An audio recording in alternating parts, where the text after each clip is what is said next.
Okay, my name is Maurice Nobles Jr. and I am the Curriculum Manager for SAC, acronym for School Age Child Care Services here at Bird Street Community Center. I've been the manager now going on my first year, a full year. Started out at Bird Street over at the other side of the stairwell, if you will, with the youth development. So now I work in SAC. And I'm very happy to be in SAC. SAC is a good program. It allows us to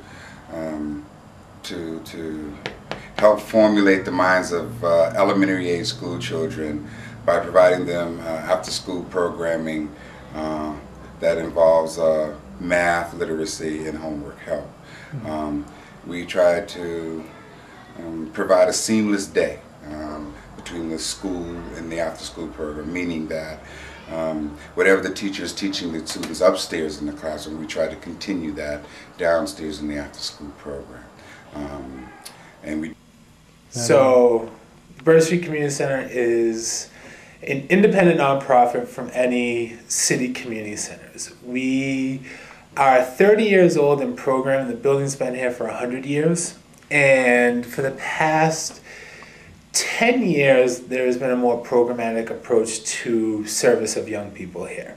So now there are, in the youth development program, 3 tracks: education and leadership, life skills, and athletics. In those, we have about 30 different programs that youth can choose from to be part of, with gender-specific programming, volleyball, basketball, SAT prep, workforce development, a lively Connections to College program, and youth leadership being a middle school youth council and a high school youth council. I'm Melanie Griffiths, and I'm a girls program coordinator here at Bird Street Community Center. I run a younger girls group for girls ages 10 through 14. I run an older girls group for girls ages 15 through 19, and I run a girls entrepreneur program that started in the summer. It was an 8-week intensive program in the summer that branches off to 4 hours a week during the school year. It's a fashion design program where the girls produce their own fashions and they sell them, and they keep 70% of the proceeds and 30% goes back into the program. Well, I think one of the things the students like about the program is that they don't have to leave the school. We have 7 sites, one of which does have that mixing of schools. But this is the only site, Bird Street Community Center, where the kids come from different sites, different schools during the day. Whereas the other 6 schools, the students are housed in the schools themselves, so they will come right downstairs after school from their classrooms and join in with the after-school program. And I think what keeps them coming is, I think a large part is the staff. I think we have a great staff. They're a creative staff. They're a fun staff. They're passionate about the students. They love the kids, and it's evident in the work that they do with the kids in the after-school program.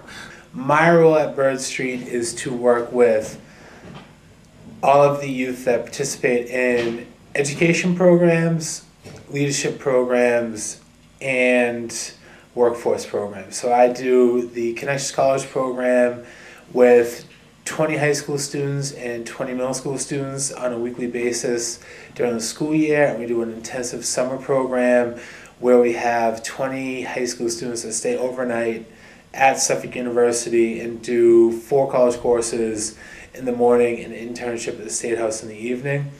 The middle school program is a little less rigorous, where they kind of do a mentoring program with Boston College students.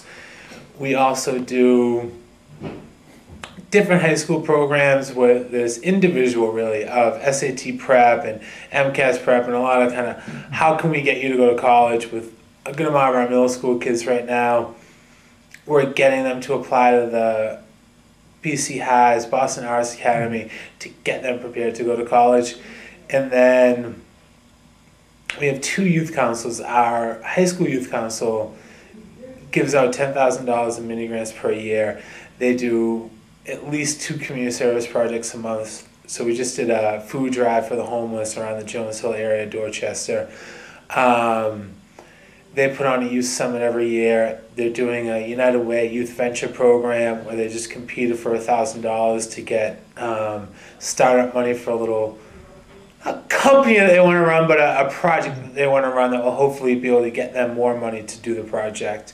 And the middle school youth council is piggybacking on those ideas, but also they're focusing more on kind of some Bird Street things that they want to do. It used to be a drop-in center where youth in the area just utilized it for somewhere to go and keep themselves off the streets. So it wasn't, it was co-ed. We are pulling more girls in through specialized girls programming because most community centers, boys use it. They play basketball, sports. The girls really don't, you know, just automatically have an interest into most after-school programs. So through girls-specific programming, we're able to pull the girls in and have them expose themselves to sports, dance, fashion design, educational programs to allow them to take risks and advance themselves, given the high-risk community that we live in. So I think it's a combination of things. The students also wind up making friends with the new students that they meet here.